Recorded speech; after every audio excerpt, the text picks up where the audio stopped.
Every morning, when Sarah opened her bakery, she saw the same sad sight, a tired old dog sitting on the porch of a boarded-up house across the street. No matter the weather, the dog was always there patiently waiting. So, one day she decided to do something about it. But what she didn't expect was that the dog had been waiting for someone very special to come through that door. And when she finally did, after 3 long years, it was a moment that nobody would ever forget. This is the story of a dog who waited outside the same house for 3 whole years. For many years, the townspeople had seen the old dog sitting quietly on the porch of a house that was abandoned and falling apart. It was as if he were guarding the place. People passing by often wondered why the dog stayed there so patiently and who he was waiting for. But no one knew the answer. They simply called him Shadow and left him be. The dog's name was Shadow because he seemed to be connected to the house like a shadow that follows its owner. Year after year, he sat on the porch and watched the world go by. When spring turned to summer and the leaves began to turn golden brown, he never left the spot.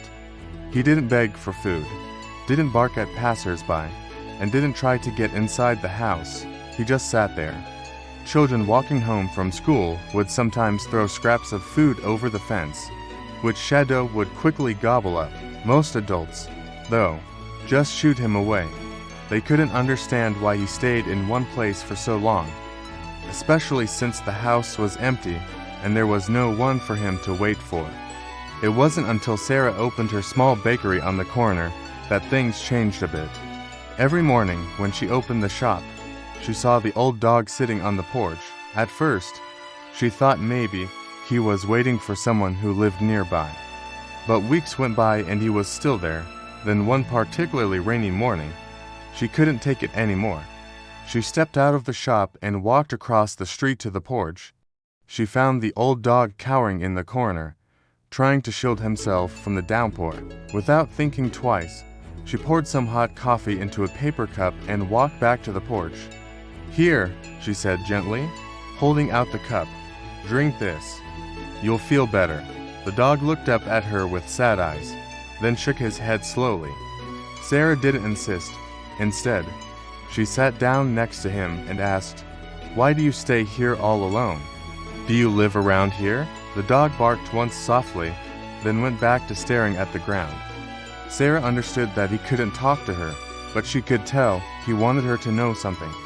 Suddenly, he looked up at her again, then slowly got up and limped towards the door of the house. Sarah followed him, hoping he would lead her to somewhere safe where she could get help for him. But the dog just stopped at the door and looked back at her. As if asking her to follow him, Sarah hesitated for a moment, then knocked on the door. To her surprise, it creaked open. Inside was a dark and musty hallway. "Hello," Sarah called out, stepping inside. "Is anyone home?" As she walked further into the house, she noticed that although it was empty, it had been recently cleaned. The dog walked ahead of her, leading her into a room filled with old furniture and toys. Sarah could tell that this place had once been full of life and laughter. There were pictures of a family hanging on the walls, but they'd been ripped down. She sat down on an old sofa and stroked the dog's fur. "How did you get in here?" she asked him. "And who were you waiting for?" The dog barked again and licked her hand. Sarah knew he wasn't going to answer her questions, but she felt a strong connection with him.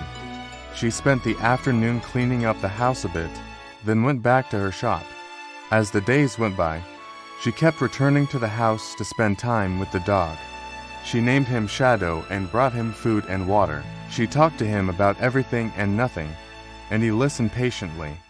Sometimes he would bark and whine as if wanting to tell her something important, but she never understood what it was. One day, while Sarah was bringing Shadow some food, she noticed that he wasn't in his usual spot on the porch. She searched the yard, but couldn't find him anywhere. Worried, she started calling his name, but there was no answer. Then she saw something that made her gasp. Shadow was lying on the ground next to the house, fast asleep. But it wasn't just any ordinary sleep. He was barely breathing and his heart was beating very slowly. Sarah rushed over and knelt beside him. "Shadow, wake up," she cried. shaking him gently. "Wake up, please." She splashed some water on his face and he slowly opened his eyes. Sarah could see that he was very weak and exhausted.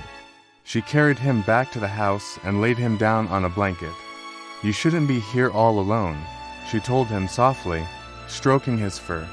"You need to stay with me. I'll take care of you." Shadow licked her hand and closed his eyes again. This time, Sarah didn't wake him up.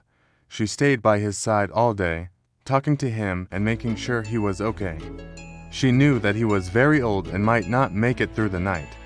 In the middle of the night, Sarah was awoken by loud banging on the door. She got up and walked over to the window. Through the glass, she saw a young boy standing on the other side. He was holding a baseball bat and shouting, "Who's in there? Come out right now." Sarah didn't know what to do.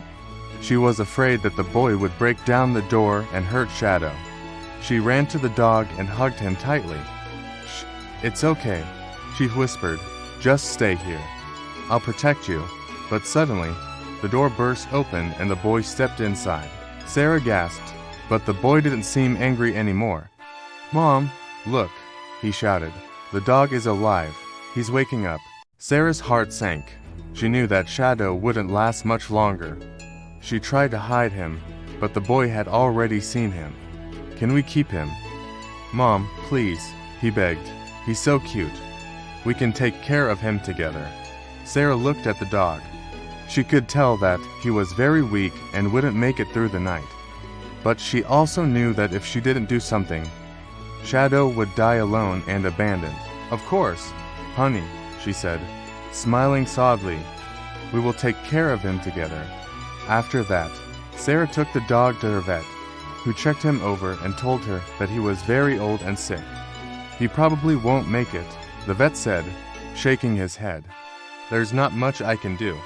So Sarah brought the dog back home and laid him down on a blanket. She stayed by his side all day, talking to him and making sure he was comfortable. One evening, while Sarah was feeding Shadow, he suddenly started barking and whining. She knew that he was trying to tell her something, so she followed him outside. He led her to the mailbox and barked again. Sarah opened it and found a letter addressed to the old owner of the house. The postmark showed that it had been sent from far away. She read the letter, her eyes widening in surprise. It was from a young woman named Lily, who introduced herself as the daughter of the former owners. She wrote that she had just graduated from university and was looking forward to visiting her childhood home. "If the house is still there," she wrote, "and if by some miracle Shadow is too, please let him know I never forgot." Sarah's heart broke. She realized that the dog had been waiting for his owner's daughter all these years. She couldn't believe how patient and loyal he had been. As the days went by, Sarah continued to take care of the dog and waited for Lily to come back. One morning, Sarah was woken up by the sound of a car pulling up outside the house. She got out of bed and hurried to the window. There she saw a young woman getting out of the car slowly. It was Lily. She looked around the house and then walked towards the porch. Sarah couldn't believe it. After all these years, Lily was finally back. She ran to the door and opened it just as Lily reached the porch. "Hello," Sarah said, smiling. "Are you Lily?" "Yes," she replied, looking up. "Do you know my parents?" "Of course," Sarah said. "They lived here a long time ago. And they had a dog named Shadow." "Right." Lily nodded, tears welling up in her eyes. "Is he still here?" "He is," Sarah said, leading her to the porch. Suddenly, the dog jolted awake. He looked up at Lily and barked excitedly. Sarah stepped aside and watched as the two of them reunited. "Shadow," Lily cried, falling to her knees. "You waited for me." She hugged him tightly and he licked her face. Sarah couldn't hold back her tears. It was a moment that nobody would ever forget. Then Lily looked up at Sarah. "Thank you for taking care of him," she said, her voice trembling. "I owe you one." Sarah shook her head. "No, you don't owe me anything. I was just glad to have him here with me. But it's clear now that he wanted to be with you. He never stopped loving you, Lily, and you never stopped loving him." Now, when Sarah opens her bakery every morning, she sees the same happy sight. A young woman walking hand in hand with an old dog, both of them smiling. The end. If you like this touching tale, don't miss another heartwarming story about love and friendship. Until next time.